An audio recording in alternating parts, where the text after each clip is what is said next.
Buenas noches a todos. Vamos a dar nada más un tiempo para que se conecten sus compañeros, ¿vale? Y ahorita comenzamos. Sí, profe, gracias, buenas noches. No, de que gracias a ustedes.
Bueno, creo que ya estamos la mayoría, en realidad. Entonces, yo creo que es buen momento para iniciar ya nuestra sesión del día de hoy, ¿vale? Solo déjenme activar la grabación de la sesión y comenzamos a trabajar. Recording in progress. Ok, chicos. Bueno, primero que nada, buenas noches a todos, a los que se van conectando ahorita también. Eh, en esta sesión, ahora sí, vamos a empezar a definir un poco algunas cuestiones, algunas características del lenguaje de programación que vamos a estar nosotros utilizando. Es decir, ya prácticamente vamos a dar la pauta para comenzar ahora sí a trabajar, a hacer algunos códigos, poder hacer ahí algunos procesamientos y esto nos va a ayudar para que tengamos también algunos conceptos realmente del lenguaje que nosotros vamos a trabajar. Muchas veces sucede que tal vez nosotros conocemos un lenguaje de programación o hemos utilizado un lenguaje de programación, pero el detalle en ocasiones es que no conocemos ciertos conceptos referentes al mismo lenguaje de programación. Nosotros en las primeras clases hablamos un poquito de las cuestiones de los sistemas de cómputo. Posteriormente empezamos a hablar ya ahí un poco de qué era un lenguaje de programación, qué era un programa, las formas de representarlo, ajá.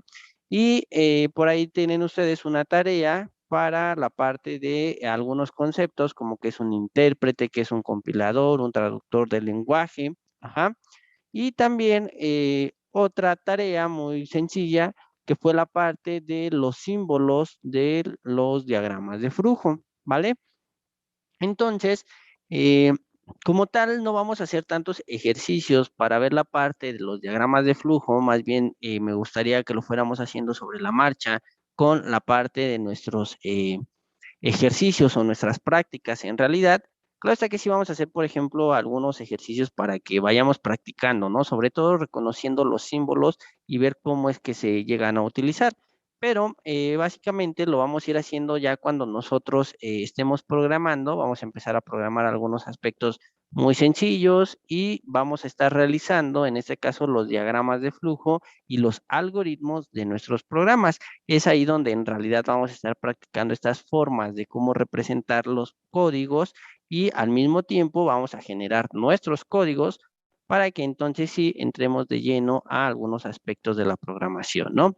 Y para las personas que todavía no hemos programado, pues comprendamos y veamos cuál es el funcionamiento de un lenguaje de programación y cómo nos va a servir poco a poco, ¿vale?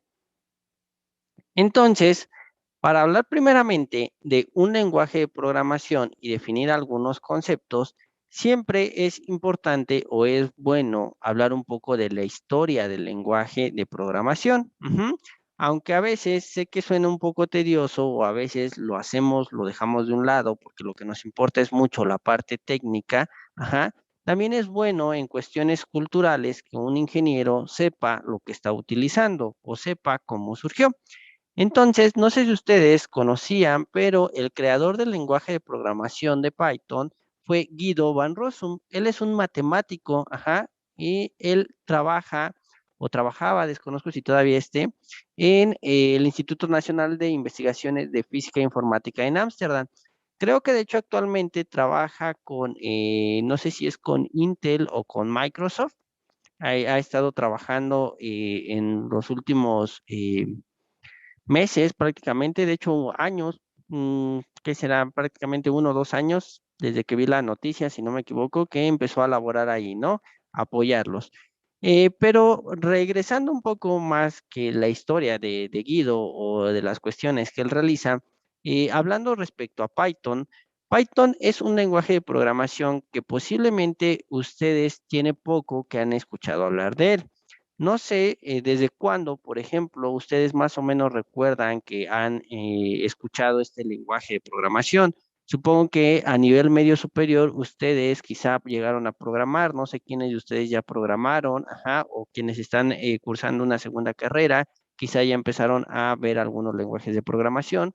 Básicamente, la gran mayoría comenzamos con lenguajes como C o C++ y en ocasiones Java, ¿no? Pero en la actualidad, el lenguaje de programación de Python ha sido muy versátil por sus aplicaciones o las múltiples aplicaciones que nosotros podemos desarrollar con este lenguaje de programación.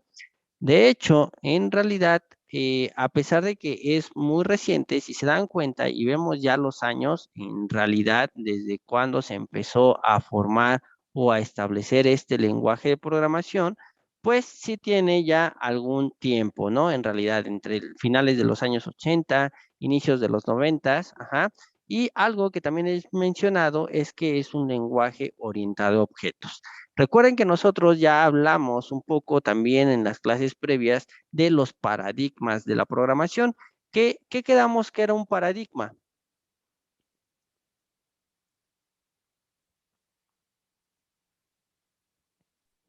Un problema. ¿Un problema? ¿Están seguros? Habíamos dicho que era un problema o el paradigma.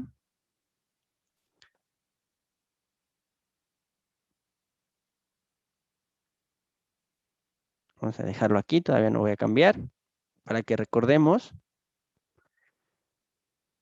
No necesariamente era un problema. Un modelo, un Un estilo, ¿no? estilo, ¿no? Exactamente. Un modelo o un estilo de programación, ¿no?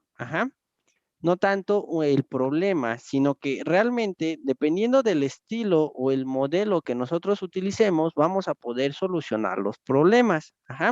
Y normalmente se dice que un lenguaje orientado a objetos lo podemos ver en representación de diseño como una caja negra. ¿A qué se refiere una caja negra? Si ustedes tienen una caja de cartón que esté completamente forrada de negro y al interior tienen algunos elementos, ustedes no van a saber o no saben qué elementos tienen al interior debido a que esa caja precisamente no permite poder observar al interior. Lo mismo ocurre con algunos lenguajes de programación o con el concepto de la parte de un lenguaje de programación orientado a objetos, en el sentido de vislumbrarlo como una caja negra. ¿Por qué? Porque nosotros normalmente vamos a poder utilizar algunas funciones, algunos métodos, con base en los atributos que nosotros le demos a nuestras instrucciones. Sin embargo, muchas veces la parte, lo que se hace referencia a la caja negra, es que en las bibliotecas que nosotros utilizamos está realmente desarrollado toda la parte de cómo es que se llevan a cabo los atributos que nosotros estamos ingresando a nuestro método para obtener una respuesta o una salida de la información que nosotros estamos introduciendo. Nosotros ya habíamos hablado o mencionado un poco respecto a esta parte, ¿no? El lenguaje orientado a objetos, los objetos o el propósito realmente de este tipo de lenguajes de programación es precisamente el que los conceptos del mundo real se puedan trasladar en una parte hacia nuestros elementos que nosotros tenemos en dependencia de interacción entre los objetos mediante el uso de clases, ¿vale? Y por ahí definimos nosotros que una clase la podemos ver como el ejemplo de un auto, ¿no? O un carro, donde nosotros necesitamos métodos, es decir, funciones para que nuestra clase opere, en este caso el carro, para que funcione, necesita métodos. Y esos métodos, a su vez, requieren de atributos para que puedan realizar la función adecuada o la función correcta que nosotros requerimos. Ajá. Otra de las características que tiene el lenguaje de programación de Python es que tiene un tipado dinámico. ¿Qué significa que tenga un tipado dinámico? Varios lenguajes de programación, antes de que ustedes comiencen a programar, antes de que ustedes empiecen a colocar los valores de sus variables, necesitan especificar qué tipo de dato va a ser o va a hacer alusión su variable. En este caso, normalmente en el lenguaje de programación de Python no es necesario declarar ningún tipo de dato, de una variable. Es decir, al momento en que nosotros escribimos el nombre de nuestra variable y le hacemos la asignación del valor, como por ejemplo lo que tenemos nosotros en esta parte de acá, nosotros podemos establecer aquí el nombre de nuestra variable y el valor que va a tener dicha variable. Puede ser un valor entero, puede ser un número real, puede ser una cadena de caracteres, puede ser un valor booleano, y nosotros entonces todos estos elementos los vamos a tener declarados y asignados hacia el valor requerido en el mismo momento. No es necesario declararlo previamente como en otros lenguajes de programación. Claro está que dependerá de la lógica de programación y de lo que ustedes quieran ejecutar, posiblemente en algún momento sí requieran definir primero una variable, pero como no necesitan especificar el tipo de dato, la pueden ustedes definir con un valor inicial. O si va a ser para una cadena, le pueden poner ahí un valor de una cadena o una cadena vacía, o pueden colocar un valor numérico, dependiendo el tipo de dato que saben ustedes que posteriormente van a utilizar, si lo requieren hacer, ¿vale? Y en ese sentido es que otra de las características del lenguaje de programación de Python es que precisamente es fuertemente tipado. Por eso lo que les mencionaba hace un momento, si en algún momento en la programación ustedes requieren tener la definición de alguna variable, aunque sea con un valor inicial de 0 o un valor inicial vacío, siempre procuren hacerlo con el tipo de dato que posteriormente van a manejar. ¿Por qué? Porque cuando nosotros hablamos de que un lenguaje de programación es fuertemente tipado, una vez que la variable, está definida con ese tipo de datos, nosotros no podemos utilizarlo para otro tipo de variable, sobre todo cuando cambian los tipos de datos. Al inicio vamos a ver que esto no hay tanto problema cuando nosotros cambiamos, por ejemplo, de un valor entero a un valor de punto flotante. Pero cuando estemos analizando tablas o datos, sobre todo tipos de datos panel, como los que tenemos nosotros aquí, sí vamos a tener que especificar o verificar cuál es el tipo de datos de la información que nosotros tenemos, y para poder cambiar el tipo de dato, lo vamos a tener que hacer de tal forma que sea explícitamente. De otra manera, nos va a marcar algún error de cuando nosotros estemos trabajando con nuestra información o con nuestros datos, ¿vale? ¿Queda entendido a qué se refiere con que el lenguaje de programación de Python sea fuertemente tipado? ¿O alguien tiene alguna duda? No, todo bien, profe. Ok, perfecto. Otra de las características que en la actualidad ha hecho que el lenguaje de programación de Python sea muy popular es el uso de la multiplataforma. Si bien en realidad nosotros podemos ver en la actualidad que varios lenguajes de programación se pueden aplicar o se pueden ejecutar en diversas plataformas, ajá, la realidad es que todo depende mucho de los entornos de ejecución donde utilicen ustedes ese lenguaje de programación, ajá, en donde, por ejemplo, el intérprete de Python, y aquí aparece esta palabra que ustedes después me van a decir con su tarea qué es lo que significa. Python está disponible en diferentes plataformas, es decir, lo podemos utilizar, por ejemplo, en Windows, en Mac, ajá, lo podemos utilizar para Linux e incluso para dispositivos móviles como Android, hasta donde tengo entendido, ya lo pueden ustedes utilizar, ¿vale?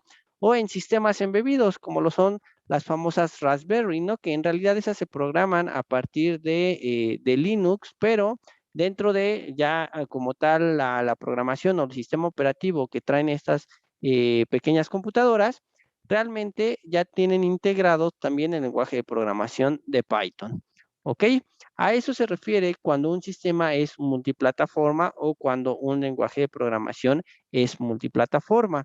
Y precisamente por estas características que acabamos de mencionar, en algunos lugares van a encontrar que Python es la navaja suiza de los lenguajes de programación. ¿Por qué? Si ustedes en algún momento llegaron a ver este tipo de dispositivos o este tipo de artefactos, la navaja suiza es caracterizada porque les permite a ustedes tener en un mismo lugar diferentes tipos de herramientas, tijeras, un sacacorchos, un abrelatas, una navaja. Uh-huh. Entonces, este elemento, como pueden ver, sirve para diferentes tareas. Lo mismo ocurre con el lenguaje de programación de Python y eso es lo que le ha dado en la actualidad su gran desarrollo. En este caso, Python nos puede servir, por ejemplo, para el Big Data, es decir, para la parte de la ciencia de datos o el análisis o la minería de datos, como en algunas ocasiones se les puede llegar a nombrar, ajá, mediante el uso de datos panel. En este caso, recuerden, los datos panel son lo que nosotros tenemos a partir de tablas categorizadas. Ajá. También se puede utilizar Python para algunas aplicaciones de realidad virtual para el diseño ahí de algunas plataformas. E incluso me parece, no estoy muy seguro, y no sé si alguno de ustedes lo ha visto, pero en algún momento escuché que se utiliza también para algún desarrollo de juegos, ¿no? En la actualidad también se pueden desarrollar juegos con Python, es decir, a partir de la realidad virtual, realidad aumentada, pero también nos sirve, por ejemplo, para encriptar datos como la parte de ciberseguridad. Inteligencia artificial es otra de las partes muy utilizadas cuando nosotros hablamos, por ejemplo, del deep learning, ajá, o utilizamos el machine learning, por ejemplo, ajá, y también lo que serían en principio las redes neuronales artificiales, ¿vale? Y también se puede aplicar directo en la robótica, es decir, ustedes pueden controlar sistemas físicamente con el lenguaje de programación de Python. Claro, está utilizando tarjetas que transfieren los datos o la información y pudieran realmente tener ahí algunas salidas de datos, control de sensores, control de algunos manipuladores, en fin, de distintos elementos, ¿no? Estas son solo algunas de las aplicaciones, simplemente por mencionarlas. De hecho, no sé si alguno de ustedes recuerda cuando mencionaron la noticia de que se pudo hacer la representación en una imagen de un agujero negro. Creo que en 2017. De la fotografía, Exactamente. ¿no? Exacto, lo que llamaron una fotografía, que realmente es la composición, no es una imagen, porque no se puede tomar realmente una fotografía, al menos hasta este momento, ¿no? Pero con eso se da un indicio de cómo pudiera ser un hoyo negro, ajá, o un agujero negro. Si lo recuerdan, ¿no?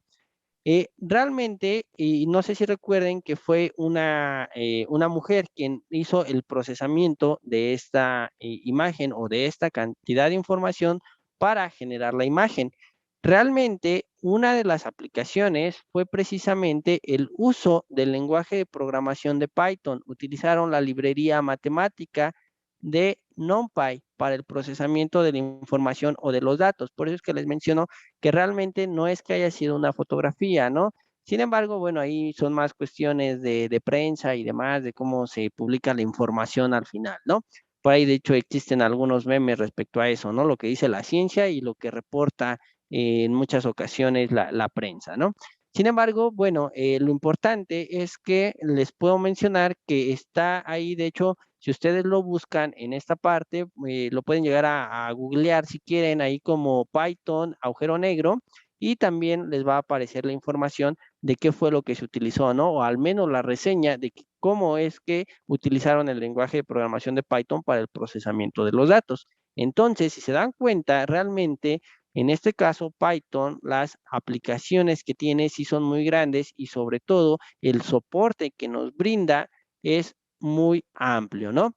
De tal grado que, por ejemplo, en algunos rankings que hacen normalmente algunos índices, por ejemplo, este es el índice TIOP, no lo he revisado en este año, le soy sincero, con toda esta situación de la pandemia y demás, pero el año pasado que lo revisé, en el año 2020, Python se encontraba en tercera posición, solamente detrás de C y de Java.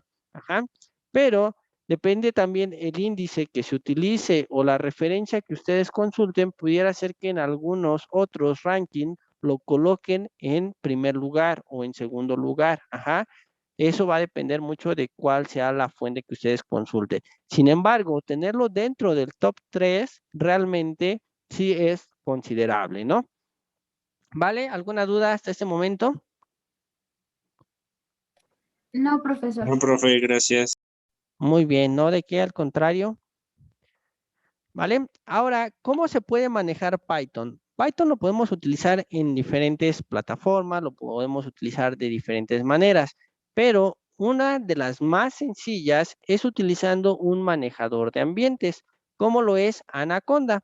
Anaconda es un manejador de ambientes que nos permite a nosotros tener diversas aplicaciones, es decir, diversos entornos de desarrollo, en donde nosotros podemos ahí utilizar nuestro lenguaje de programación y poder hacer algunas cuestiones, ¿ok? Entonces, realmente, por ejemplo, aquí nosotros tenemos algunas aplicaciones, de hecho creo que ya ha cambiado la plataforma, si ustedes lo llegan a descargar, pero antes aparecía algo como esto, ¿no? Y tenía también Visual Studio, tenía también, por ejemplo, Orange y tenía el lenguaje R, ¿no? Que son de los más populares en la actualidad, pero tenía algunas plataformas como Jupyter Lab o Jupyter Notebook y también tenía una consola para trabajar Python y también tiene Spider. No sé si en la actualidad tengan algunos otros entornos de desarrollo o ambientes de desarrollo para la programación de Python, ¿no? Pero en el caso específico, anteriormente para Python, sí era precisamente el uso de Jupyter Lab, que normalmente nosotros lo podemos utilizar como Jupyter Lab o Jupyter Notebook. También está el Spider. Ajá, estos eran los principales o la consola, ¿no? Como les comento. Hay personas que realmente son muy hábiles en la programación y prefieren hacerlo directamente en consola que en algún ambiente de desarrollo, ¿no? Generalmente los ambientes de desarrollo, recuerden que nosotros vimos por ahí una parte de lo que era el lenguaje máquina, el lenguaje de alto nivel y demás, ¿no? Han ayudado precisamente para que se pueda programar en alto nivel, aunque en consola también se realiza mediante comandos, ajá, o palabras, ustedes pueden ir realizando ahí su programación, pero esto se hace más para que tengan un entorno gráfico que sea más amigable en la forma de cómo poderlo trabajar, ¿ok? Ahora, una de las desventajas, digamos, de tener un sistema como este, el de Anaconda en general, y eso es para cualquier aplicación de software o programa de aplicación, recuerden que vimos programas de aplicación y programas de sistema, ajá, e incluso también esto aplica para los programas de sistema, realmente una de las desventajas es el hecho de tener que estar actualizando, ajá, y muchas veces llega el momento que los recursos que nosotros tenemos en nuestro equipo de cómputo no sean lo suficientes para poder trabajar con algunas plataformas o algunos entornos, ¿no? Creo que yo tengo aquí abierto Anaconda, aquí está, para que veamos más o menos cómo está el desarrollo, ¿no? Esto es lo que yo tengo. Si ustedes ahorita quizá descargan, por ejemplo, precisamente este manejador de ambientes desde la red posiblemente va a cambiar mucho en la actualidad a lo que yo tengo ahorita, ¿no? ¿Y cómo lo pueden descargar? Simplemente pueden colocar en su buscador Anaconda Python y les va a aparecer directamente la distribución y ahí ustedes lo pueden descargar, ¿ok? Pero debido a las circunstancias que estamos en la actualidad, no va a ser la manera en cómo vamos a trabajar nosotros para programar, ¿vale? No sé si alguno de ustedes sí ha manejado Anaconda, de las personas que han utilizado Python, o en qué entornos han utilizado el lenguaje de programación de Python. Sí me gustaría saberlo para tener de conocimiento de qué herramientas han utilizado.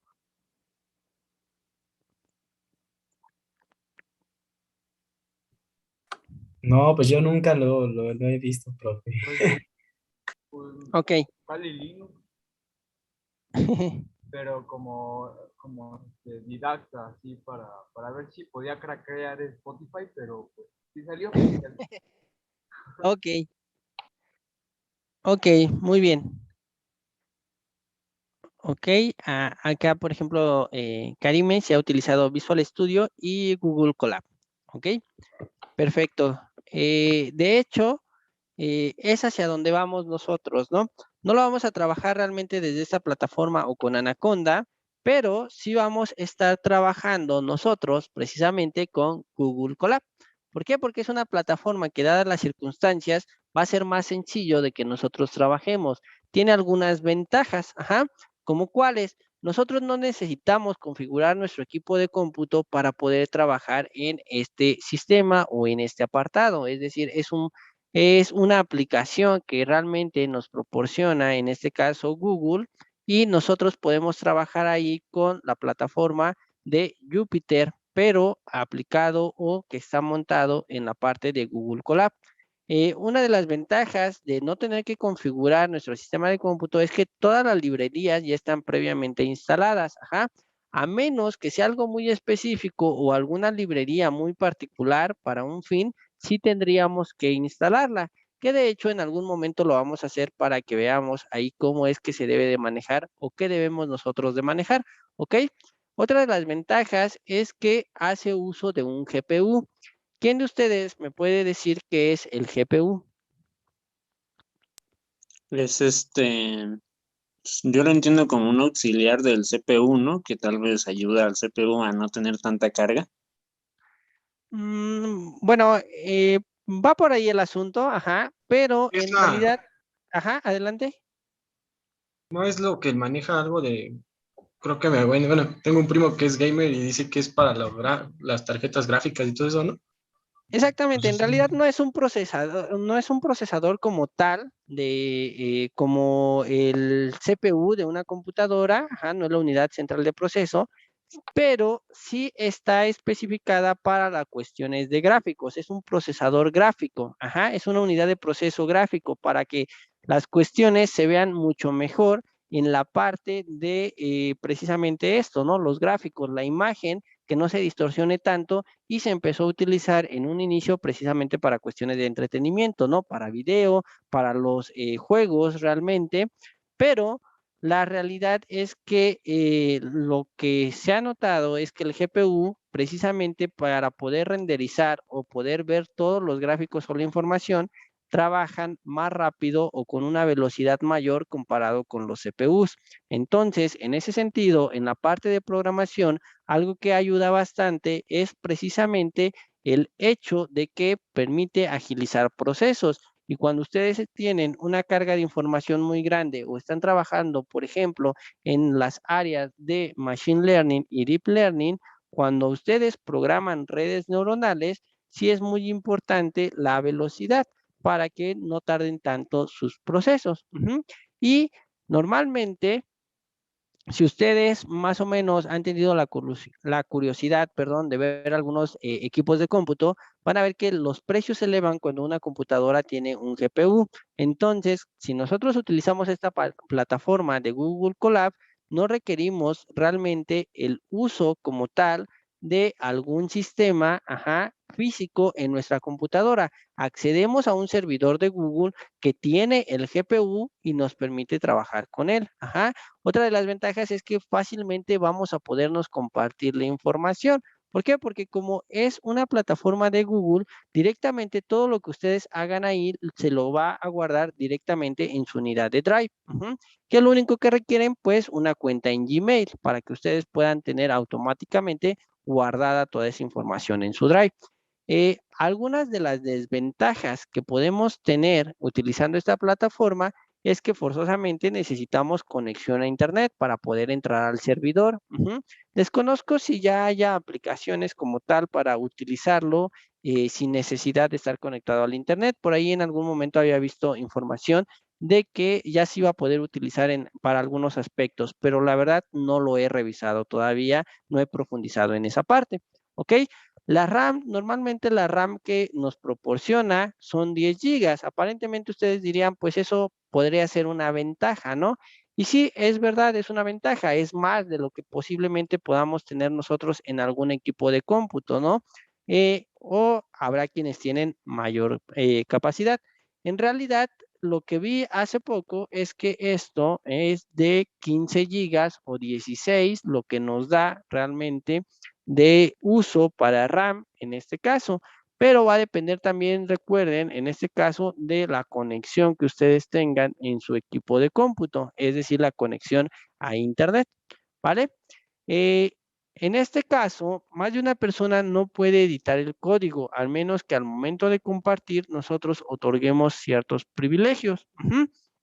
Que les voy a enseñar cómo se hace, porque cuando yo revise las prácticas, necesito que me permitan ahí o que me den parte de los privilegios para poder editar sus códigos, ¿ok?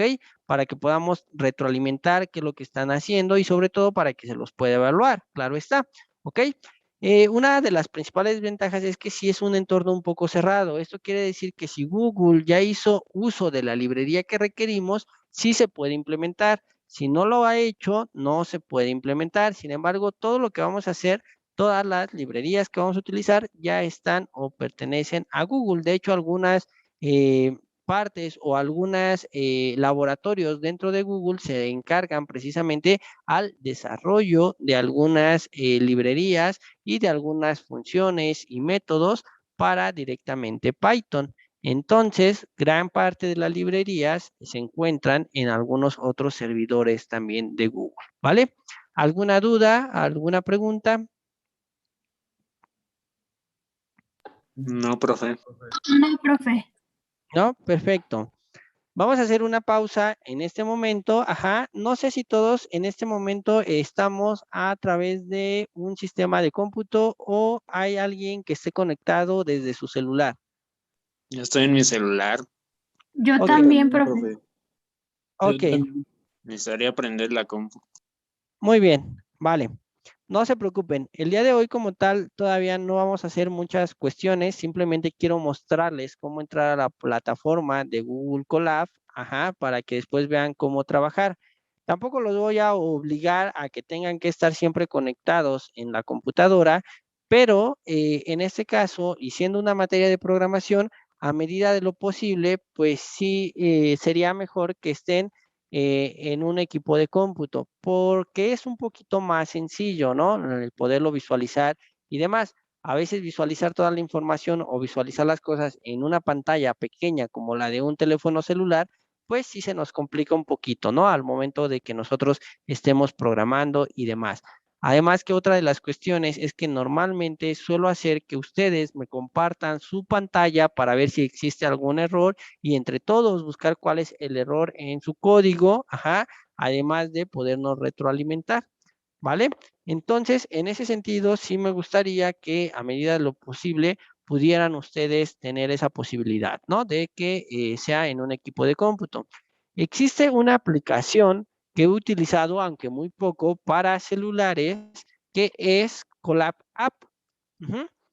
Ahí si quieren, ustedes búsquenla con calma y las personas que normalmente van a estar trabajando desde su celular lo van a poder revisar, pero hace tiempo que yo no lo reviso, no he trabajado ya desde esa aplicación. Por lo tanto, desconozco cómo esté en cuestiones de el soporte, las librerías, todo lo que podamos utilizar ahí, pero por lo menos revisar algunos códigos sí les va a permitir, y cuando estemos utilizando librerías muy básicas, ¿no? Como NumPy, cuando estemos utilizando ahí la librería de graficación de Matplotlib, o quizá también me parece que algunos aspectos de Pandas también los permite utilizar esta plataforma, ¿vale? O esa aplicación. ¿Ok? Para que entonces tengamos ahí opciones de cómo trabajar. Voy a dejar de compartir tantito la pantalla para poder pasar a la parte de cómo abrir, en este caso, Google Colab, y poderles decir cuáles son las formas en las cuales nosotros podemos trabajar, ¿no? Denme un segundo.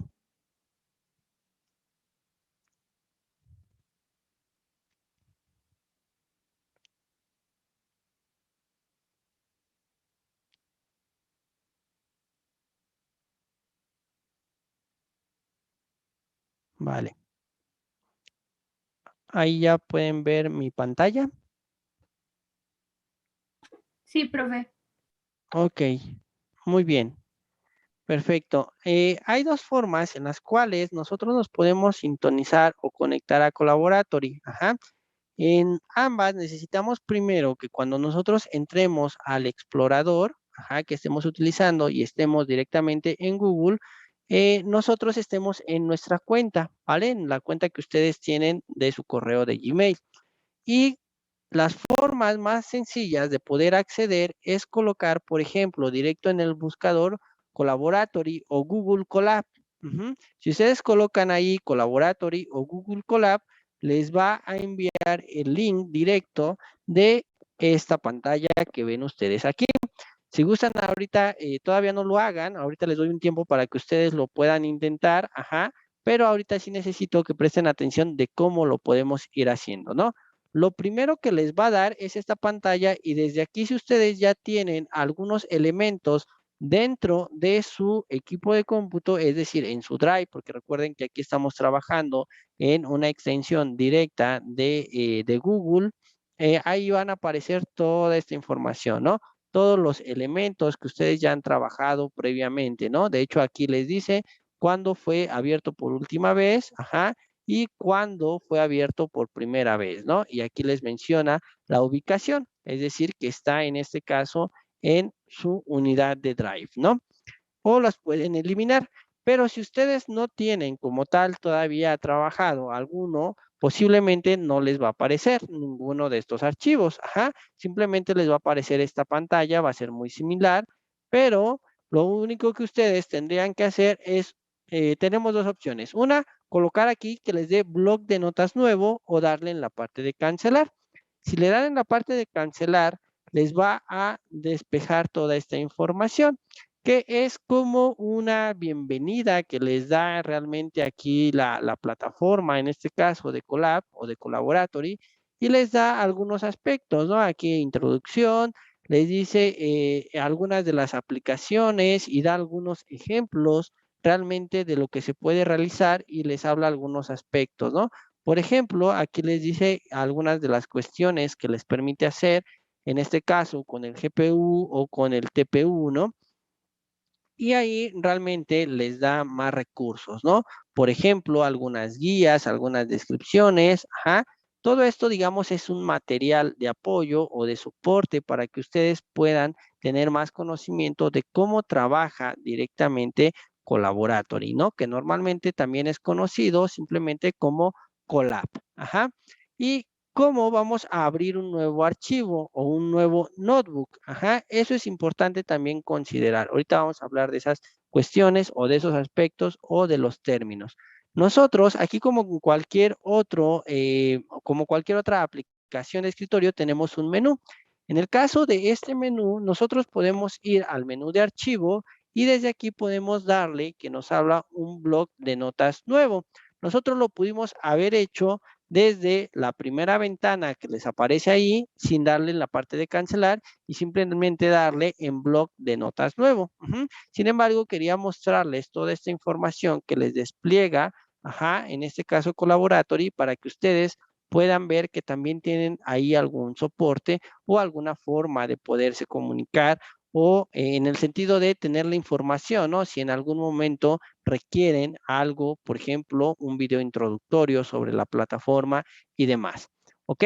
Cuando ustedes le dan de nuevo, en automáticamente les abre esta plataforma o esta ventana, en donde les asigna un nombre, en este caso a mí me asigna un sin título 43. Cuando ustedes lo abran, cuando ustedes lo hagan, les va a aparecer nada más un sin nombre 0, muy probablemente, ¿vale? Esta es una de las formas en las cuales nosotros podemos abrir Collaboratory, pero eso, como les mencioné, tienen que estar directamente en su cuenta de Google para que puedan acceder. Si es un equipo de cómputo que tiene más de una cuenta establecida, ahí en el mismo sistema de cómputo, les va a preguntar antes de acceder con qué cuenta van a querer abrir, en este caso, la plataforma de Google Colab, ¿no?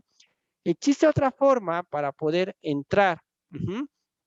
Cuando ustedes abren su unidad de Drive, lo que pueden hacer es seleccionar, por ejemplo, en este caso voy a seleccionar la carpeta que yo tengo para su materia, y en este caso yo puedo darle aquí en el archivo, perdón, en el icono de nuevo, así como yo cargo una carpeta o subo un archivo o creo una carpeta nueva, tengo algunas otras opciones que me da en este caso el mismo Drive, ¿no? Por parte de Google. Generar algún documento, una hoja de cálculo, una presentación, un formulario, y hasta abajo tenemos una opción que dice más recursos o más opciones, ¿no? En este caso, les van a aparecer algunas otras aplicaciones que posiblemente ustedes ya han utilizado o que han anexado como tal a su plataforma de Google Drive. Y en mi caso, aquí me aparece a mí Google Collaboratory. Cuando ustedes lo utilicen, si es la primera ocasión, no les va a aparecer esta extensión de Google Colab. ¿Qué es lo que tienen que hacer? Darle en el icono que viene hasta la parte inferior y que dice conectar con más aplicaciones. Cuando ustedes hagan eso, les va a aparecer una pantalla, va a tardar quizá un poco en abrir, va a depender también de su conexión que ustedes tengan a internet. Y aquí les va a mostrar una serie de aplicaciones que ustedes pueden sintonizar con, en este caso, su Drive. Y ahí ustedes nada más buscan Collaboratory. En mi caso ya me aparece que está instalada. Para más rápido pueden buscarlo directamente aquí. Colocan el nombre, en este caso, Collaboratory, y les va a aparecer precisamente la aplicación. ¿Ok?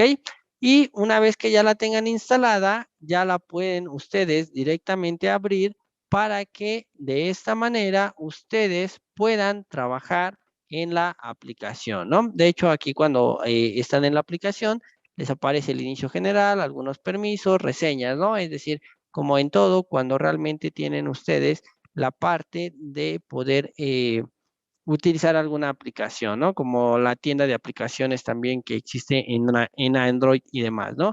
Una vez que ya la tengan instaladas, ustedes van a poder iniciar esa, perdón, aquí le di a iniciar, pero van a poder iniciar, en este caso, en la aplicación que ustedes ya instalaron, Quiere decir que ya les va a aparecer sin ningún problema en esta parte de acá. Quizá el proceso para hacerlo o para abrirlo va a ser un poquito más largo haciéndolo de esta manera, que si únicamente ustedes lo realizan directamente desde el servidor que estén utilizando, perdón, el explorador, y nada más coloquen ahí Google Colab.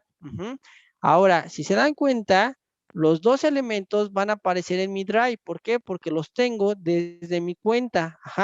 Pero uno me lo nombró como un sin título 43 y el otro me aparece como un sin título 0. ¿Por qué ocurre eso? Cuando ustedes abren desde su Drive en alguna carpeta en particular, en automático lo va a guardar en dicha carpeta. Y cuando ustedes lo abren directamente desde su buscador, en este caso, desde la plataforma que ustedes estén utilizando, su explorador, lo que va a suceder es que en automático se los va a guardar, pero en raíz, es decir, en ninguna carpeta en específico dentro de su unidad de Drive. Es decir, lo va a guardar ahí donde dice mi unidad, ¿vale?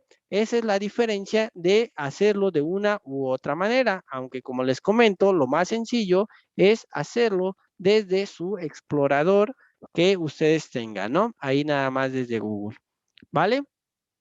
¿Tienen alguna duda, alguna pregunta de cómo pude abrir, en este caso, a un nuevo notebook de Collaboratory? Voy a cerrar uno, me voy a quedar con el otro. ¿Preguntas, chicos? No, profe. No, profe, todo chido. Solo una pregunta rápida, ¿nada más está para como para Google Chrome o puede ser en otro navegador? Bueno, en otro, ajá, sí, otro navegador. Pues según yo, como debes de estar directamente en tu cuenta, digo, no lo he utilizado desde otro navegador, pero lo único que necesitas es que sí esté activa tu cuenta en el explorador que estés utilizando. Ah, Y ok. normalmente, pues esto sí se hace más sobre Chrome, ¿no? Que es la misma plataforma de Google. Ah, Eh, ok, sí. sí se puede, bueno, yo sí pude, yo estoy Ajá, utilizando, pero entonces sí. ok. Sí, al final se encuentran en un servidor en línea, ¿no? Y ustedes van a acceder. No hay ningún problema en ese sentido, ¿vale? Y muchas gracias también para la persona que estaba utilizando Opera. Una disculpa, ya no alcancé a ver quién de sus compañeros era. Yo. Ok, Opera GX. ok, muy bien. ¿Vale? Y no van a tener ningún problema en ese sentido, ¿no? Mientras estén siempre utilizando, en este caso, su cuenta de Gmail, ¿no? Al final, pues son los exploradores, ¿no? Los que ustedes pueden utilizar, son diferentes aplicaciones, ¿vale? Ya hicieron esta parte, todos entraron aquí, les doy un tiempo para que lo hagan. Si tienen alguna duda, me comentan, ¿vale? Si ya pudieron ingresar, van levantando la mano, por favor.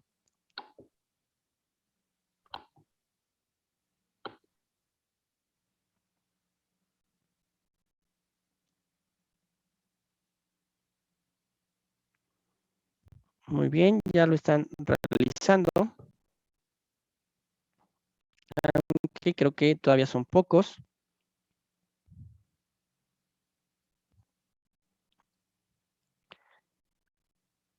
Ok, ya veo que 11 personas lo hicieron, 12.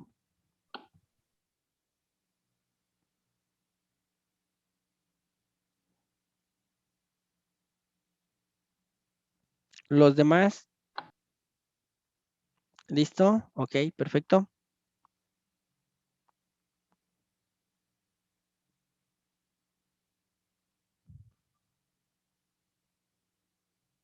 Muy bien. Ok, me parece que ya la gran mayoría de ustedes lo tiene. Los que faltan, ¿tienen alguna pregunta, alguna duda? ¿Les marca algún error o no pudieron acceder?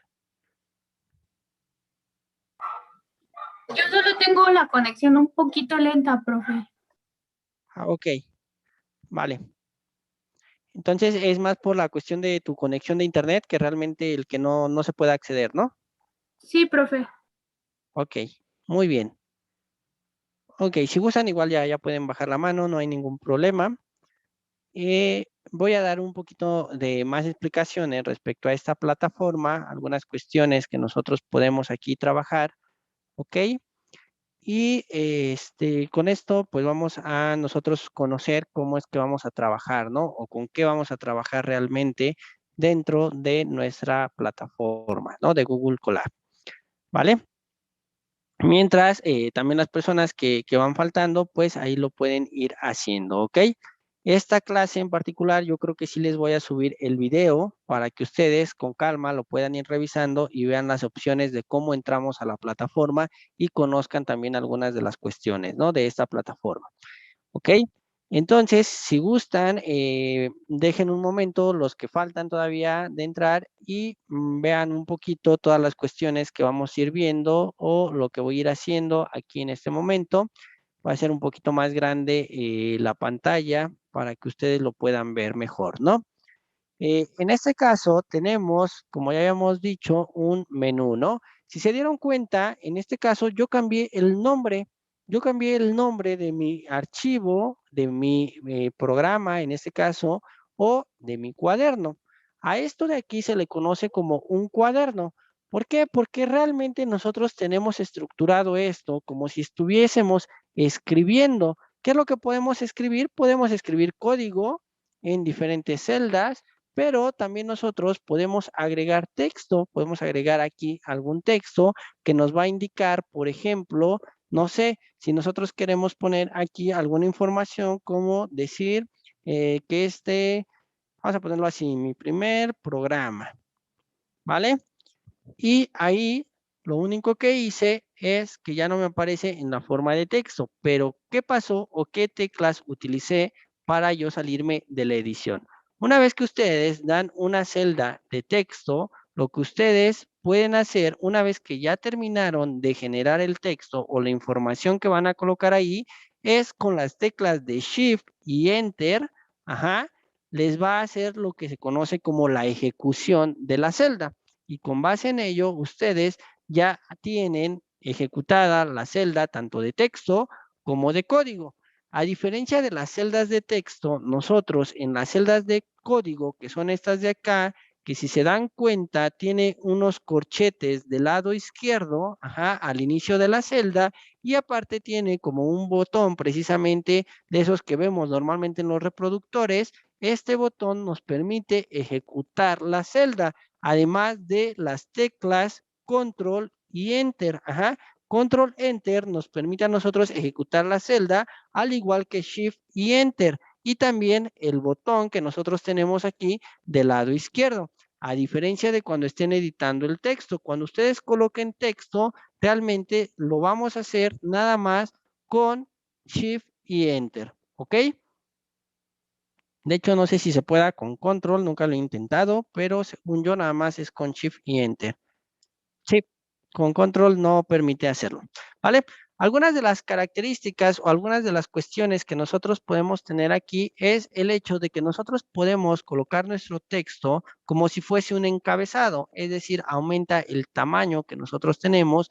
Podemos también aplicarle el hecho de que nuestro texto sea en negritas o también lo podemos colocar en cursiva o las famosas letras itálicas, ¿no? Y todo esto lo vamos a ir realizando o se puede hacer con este pequeño menú de iconos que nosotros tenemos acá. O también podemos aplicar algún formato de códigos. ¿Qué quiere decir esto? Que nosotros podemos agregar más texto y podemos aquí agregar algún comentario, ajá, en donde nosotros vamos a agregar algunas cuestiones, ¿no? Esto normalmente ya es con la experiencia el que ustedes puedan colocar algunas cuestiones o no. Pueden agregar vínculos también, ya sea de su Drive o pueden agregar algún vínculo de alguna otra página web. Pueden agregar imágenes, ajá, para que sea parte de su encabezado o pueden colocar listas o agregar sangrías, ajá. Es decir, aquí tienen ustedes una lista numerada o una lista de puntos. Pueden hacer varias cuestiones aquí de edición de su texto, ¿no? Y normalmente cuando ustedes lo ponen como encabezado, les va a aparecer un pequeño triángulo del lado izquierdo de donde tienen su texto y esto les va a permitir a ustedes el ir separando o ir organizando sus celdas de código. Ajá, y es por eso que como tienen esta facilidad de poder ustedes organizar sus celdas, ajá, ustedes aquí pueden mencionar que esto realmente es un cuaderno porque van organizando su información. De ahí el hecho de que salga el nombre de que esto es un notebook, ¿ok? Ahora, ¿qué más tenemos? Ya vimos que, por ejemplo, en estos menús nosotros podemos agregar celdas de código o celdas de texto. En el caso de la celda de código también podemos utilizar teclas rápidas como lo es Control MB. Pero en el caso del texto no tenemos alguna tecla rápida para poderlo realizar. En esta misma barra que tenemos aquí de menú, tenemos nosotros a un costado un botón que nos dice conectar. Esta parte es para que nos conecte al servidor y nosotros podamos ejecutar todos nuestros códigos. Una vez que les aparece que están conectados, realmente les va a aparecer aquí ahora dos elementos, uno que es la RAM y otro que es el disco, que es la información que les permite a ustedes utilizar y les dice a qué kernel están conectados. En este caso, les dice ahí el servidor en dónde están conectados, ¿no? El motor de cómputo de Google, que es en Python 3, que es la versión que nosotros estamos utilizando o que utiliza en este caso Google Colab.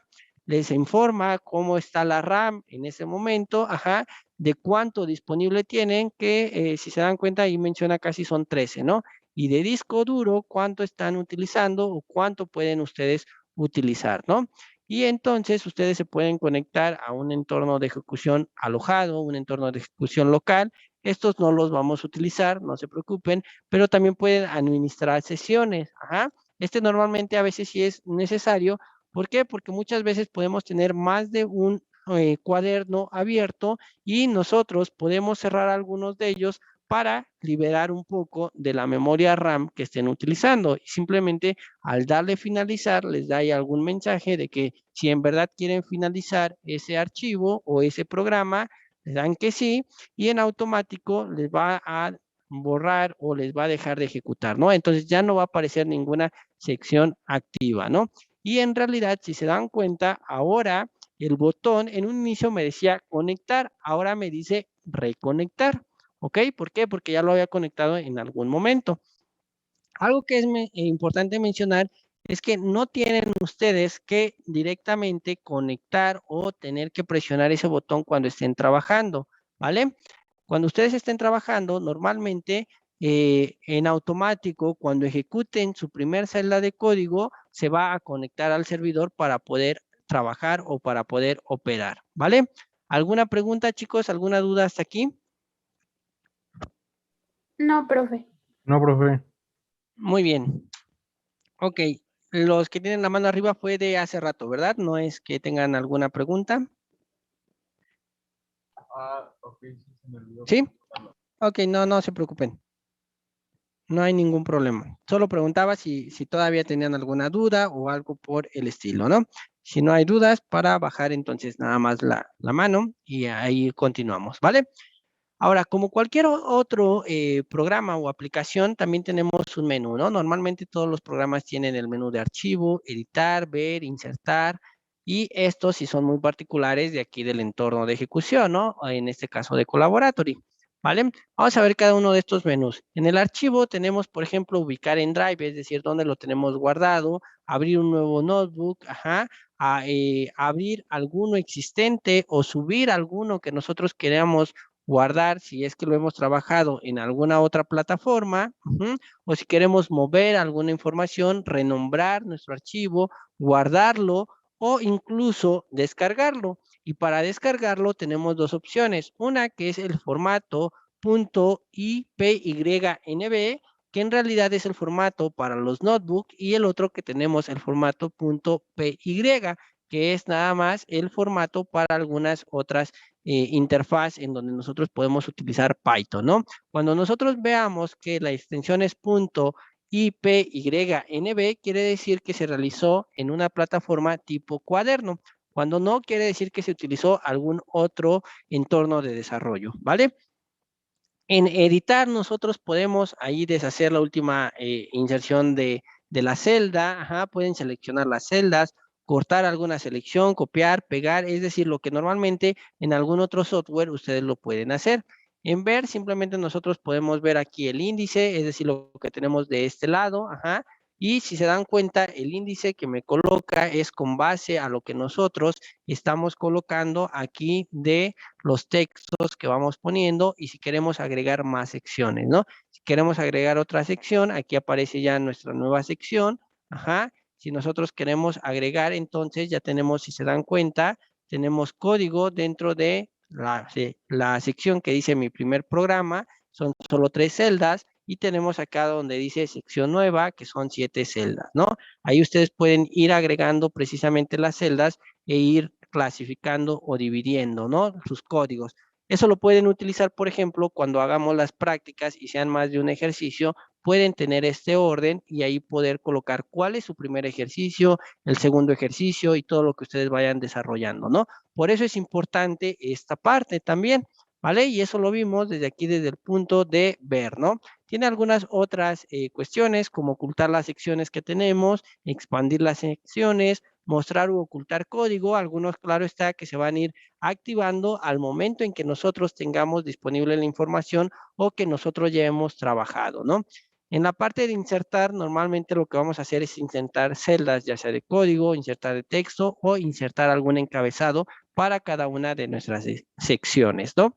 El entorno de ejecución es un menú importante, ya que a nosotros nos va a permitir controlar también la ejecución de las celdas. A lo mejor ustedes ya tienen todo su código en las celdas o en una celda y lo quieren ejecutar. Y si quieren ejecutar más de una celda, simplemente pueden venir a este menú y darle ejecutar todo o ejecutar celdas anteriores a una que han seleccionado o ejecutar desde donde ustedes seleccionen, ajá. Y otro de los aspectos muy importantes es que ustedes posiblemente en algún momento, si creamos algún código que por algunas circunstancias se vuelve infinito, es decir, se cicla nuestro programa, podemos desde aquí interrumpir la ejecución o reiniciar el entorno de ejecución. Muchas veces, como trabajamos en esta parte de la plataforma en un servidor web, el detalle es que necesitamos la conexión a Internet y muchas veces sucede que nos desconecta a nosotros del servidor por la parte de la red que nosotros tenemos. Y lo que ocurre en esas ocasiones es que queremos ejecutar algo y a veces nos marca error de ejecución, pero realmente el código no tiene ningún error. Entonces es ahí donde nosotros también podemos venir a este menú de entorno de ejecución y a partir de ahí poder ejecutar o reiniciar nuestro entorno de ejecución, que realmente es reiniciar el kernel, que fue lo que nosotros hicimos aquí hace un momento en este botón de conectar y de reconectar, ¿no? En herramientas nosotros tenemos, por ejemplo, una paleta de comandos donde aquí realmente ustedes pueden ver, por ejemplo, para las teclas rápidas para realizar algunos elementos, ¿no? Por ejemplo, celda anterior, celda siguiente, ajá, insertar, convertir, descargar los archivos, es decir, estos son realmente los comandos que nosotros podemos utilizar aquí. Si nos vamos nosotros al menú de configuración, ajá, en realidad nos despliega esta ventana de aquí, que es el mismo que nosotros tenemos con el icono que parece un engrane al lado del icono donde está nuestra cuenta, ¿no? Ahí nosotros podemos abrir y nos despliega nuevamente esta información y posiblemente hubiese sido bueno que en mi caso hubiera comenzado por esa parte. ¿Por qué? Porque nosotros podemos cambiar aquí el tipo de tema y lo voy a poner, por ejemplo, en oscuro. ¿Para qué? Para que no nos lastime también la luz, sobre todo en las horas, dependiendo de en qué momento estemos trabajando. Y lo único que hace es cambiarnos precisamente el tema de cómo nosotros vemos nuestra pantalla, ¿no? Tenemos menús, por ejemplo, para agregar comentarios en general a nuestro código y tenemos el botón para compartir. Recuerden que yo les había comentado que es muy fácil compartir los códigos, ¿no? Entonces, cuando yo les pida que me compartan su tarea, lo pueden hacer desde aquí. Le dan compartir, ajá, y lo único que van a tener que realizar es el hecho de que seleccionen con quién lo van a compartir. Esto para que me lo envíen a mi correo. Pero en realidad, eh, bueno, de hecho ya no tengo no me aparece nadie, en la sala de espera. No sé, supongo que tiene algún problema con su internet porque posiblemente a él le aparece que está intentando entrar a la reunión, pero como a mí no me aparece todavía, no lo puedo dar el acceso, ¿vale? Ahí por lo que me comentan en el chat, José, ¿vale? O no sé si ya se incorporó, ¿vale? Si no, nada más coméntale esa parte que no me aparece a mí, en este caso, en la sala de espera todavía de la reunión. Pero dile que no se preocupe, que principalmente esta sesión sí les voy a subir el video por todos los aspectos que se están viendo o que estamos viendo, ¿ok? Nada más, por favor, si le puedes avisar, Gael. ¿Vale? Voy a regresar ahora sí a esta parte de la explicación cuando ustedes vayan a compartir la parte de la configuración que nosotros tenemos. En este caso, ajá, lo único que ustedes van a hacer cuando me compartan sus códigos, cuando los suban ahí a Classroom y les pueda revisar la tarea, es que cuando ustedes vayan a copiar el vínculo, ajá, cambien aquí, en este caso, los permisos. Acá les va a aparecer la parte de obtener vínculo y en mi caso aparece restringido. Solo las personas que agregues pueden ver o pueden realizar algún elemento. Entonces, yo puedo cambiar aquí y le puedo dar que cualquier persona que tenga el vínculo puede tener acceso a el código, ¿vale? Entonces, nosotros podemos copiar el vínculo directamente aquí y ya lo van a pegar ustedes en sus tareas, en la plataforma, y cada que yo les abra una nueva sección de tarea en el caso de lo que nosotros tenemos, ¿no? Ahí en Classroom. Pero también lo que quiero que hagan es que lo cambien aquí el tipo de permiso, que en lugar de que me dejen como lector, me dejen también como editor para que yo pueda retroalimentarles y hacerles ver en dónde posiblemente pueden mejorar sus códigos, ¿no? De menos que aparezca yo como lector para que los pueda revisar, pero si aparezco como comentarista y editor, que sea mucho mejor, por favor, ¿vale? Y básicamente estos son todos los menús que nosotros tenemos acá. Ajá, algo que ya no mencioné, cómo le cambié el nombre en este caso, simplemente basta con darle clic en la parte de donde aparece el nombre y ahí ustedes colocan el nombre que quieran ponerle a su cuaderno, ¿ok? Sin borrar la extensión, nada más para que no tengan ningún problema. Del lado izquierdo tenemos una barra más, ¿vale? Pero antes de pasar a eso, no sé si tengan alguna pregunta, alguna duda respecto a todo lo que he mencionado. ¿Todo No, bien? profe. No, profe, todo bien. Perfecto, muy bien. Entonces, nosotros tenemos aquí nuevamente la parte del índice, ¿no? Que nosotros habíamos nosotros entramos desde la parte de, ¿dónde fue? De ver, ¿no? El índice. Ajá, lo podemos ver también acá desde esta sección. Pero aquí, más allá de la barra de buscar y en este caso el realizar algunos fragmentos de código, uno de los iconos que es muy importante es la parte del de archivos. ¿Por qué? Porque aquí nosotros vamos a cargar algunos elementos para poder trabajar directamente con nuestros códigos que realicemos, sobre todo cuando veamos la librería de pandas. Ajá. Y nosotros podemos cargar cualquier archivo desde nuestro equipo de cómputo con el icono que tenemos aquí de archivos. Ojo, lo vamos a repetir de todas maneras cuando empecemos a trabajar con esa parte. Muchas veces ocurre que nos confundimos con el icono de la carpeta que tenemos acá, pero esta carpeta es para que nos envíe a raíz de toda la información que nosotros tenemos de, en este caso, la plataforma de Google Colab. Y salir de esa parte o de esa carpeta en ocasiones es muy complejo. De hecho, hasta la fecha, yo nunca he podido regresar y lo más sencillo es volver a abrir un nuevo cuaderno, ¿ok? Y nosotros aquí tenemos también para actualizar simplemente cuando cargamos algún archivo o también tenemos en este caso el que podamos activar nuestra unidad de Drive. Cuando nosotros activamos la unidad de Drive, quiere decir que podemos guardar archivos directo en el Drive o cargar los archivos que tenemos en el Drive para utilizarlos dentro de nuestros códigos. Por eso este menú de archivos, esta carpeta que nos aparece acá también es importante. ¿Queda claro? ¿Preguntas, chicos? ¿Dudas? No, profe. Profe, una pregunta. Adelante, Karime. Desde ahí, digamos, si yo quiero agregar otro, tengo dos códigos y quiero agregar otro código a este, ¿lo puedo hacer desde esa opción? Desde aquí puedes abrir todos los archivos, sí. No hay ningún problema en esa parte. O la otra es desde acá, ¿no? Desde la parte de archivo, nosotros tenemos aquí subir un notebook, ¿no? Entonces, ahí lo puedes realizar también. ¿Vale? Muy bien. Tú habías comentado que ya utilizaste Collaboratory, ¿no? Karime. Sí, pero muy por encima, no, no era como lo principal. No era el Ok, programa principal, más bien había como varios compiladores que usábamos. No era utilizaban diferentes compiladores. Ok, muy bien.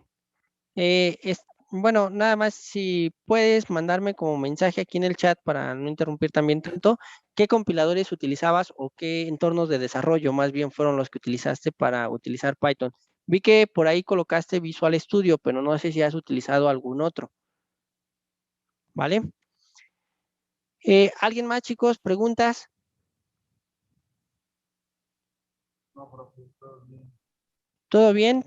¿Todo claro? Sí, profe, todo bien. todo Muy bien. bien, chicos.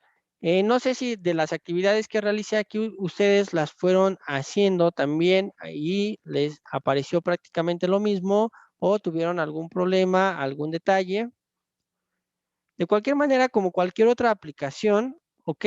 Realmente lo que ustedes pueden darse cuenta es que mientras ustedes empiecen a practicar o a mover algunos archivos, ver qué es lo que está realizando, qué es lo que hace este menú, qué es lo que hace si realizo esta operación y demás, como en cualquier otro software, van ustedes a comprender y aprender el uso del mismo programa, ¿no? En este caso de Google Colab, en este caso el compilador que nosotros tenemos aquí en línea, ¿no? Ok, Karime, muchas gracias por la información. Que realmente, bueno, en realidad, más que compilador, lo que nosotros tenemos es un intérprete, ¿no? Ahí cuando ustedes vean su tarea van a diferenciar lo que es un intérprete de un compilador, ¿ok? Muy bien, chicos. Tenía pensado que todavía viéramos un poco de lo aparte de los tipos de datos. Sin embargo, quedan aproximadamente unos 15 minutos de nuestra reunión y también no quiero saturarlos mucho de información. Entonces, voy a dejar en cuestiones de información la clase hasta este punto, ¿ok? Si ya nadie más tiene dudas o preguntas. Y lo que voy a hacer ahora, o lo que quiero preguntarles, es si tienen alguna duda respecto a la tarea.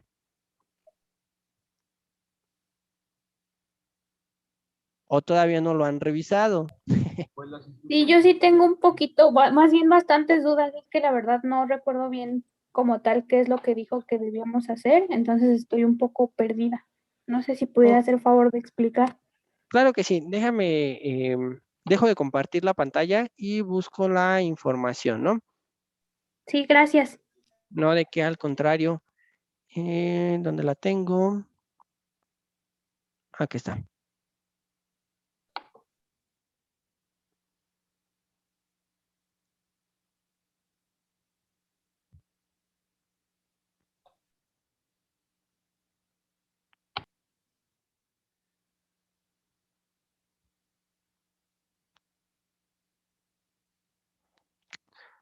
Es esta presentación, ¿vale? Esta fue la presentación que nosotros estuvimos trabajando en nuestra sesión anterior y este fue el ejercicio que hicimos y esta es la tarea. Creo que no se ve aquí bien. Déjenme recorrerlo hacia acá un poco. Ok, y les había comentado que esta parte no lo viéramos, puesto que ahí ya habíamos respondido a esa pregunta, ¿no? Lo voy a compartir nuevamente de forma grande. Bueno, se dejaron básicamente dos tareas de investigación, ¿no? Realmente se va a entregar en una sola. Uno de ellos es que investiguen todos los símbolos que se utilizan para el diagrama de flujo y que me lo coloquen con su respectiva función. Y ahí mencionamos que de hecho nosotros íbamos a colocar posiblemente una tabla en donde ustedes tengan en un lado parte del símbolo y del otro lado coloquen cuál es la función que realiza dicho símbolo. Eso es básicamente lo que iban a hacer en esta tarea, ¿ok? Y lo único que sí les pido o les había comentado es que antes de colocar esta tabla, coloquen aquí una breve descripción de lo que es un diagrama de flujo, pero con sus palabras, ¿ok? Eso es lo que yo quiero que hagan antes de la tabla. Esto respecto a esta parte. Sin embargo, si no me equivoco, les había dejado también por acá, aquí está, ¿no? el que ustedes contesten estas 4 preguntas. En realidad lo que yo quiero que hagan es que me entreguen en un archivo PDF donde venga también la parte de la tabla con los símbolos del diagrama de flujo, una pequeña investigación en donde ustedes aquí me van a colocar primero la parte del traductor de lenguaje, ¿no? Y un traductor de lenguaje es esto, esto y esto, tiene estas características, van a colocar ahí quizá alguna imagen ilustrativa con su pie de figura, ajá, ahí ya va a depender mucho de cómo redacten ustedes y es lo que quiero ver también, porque posiblemente esta primera tarea de investigación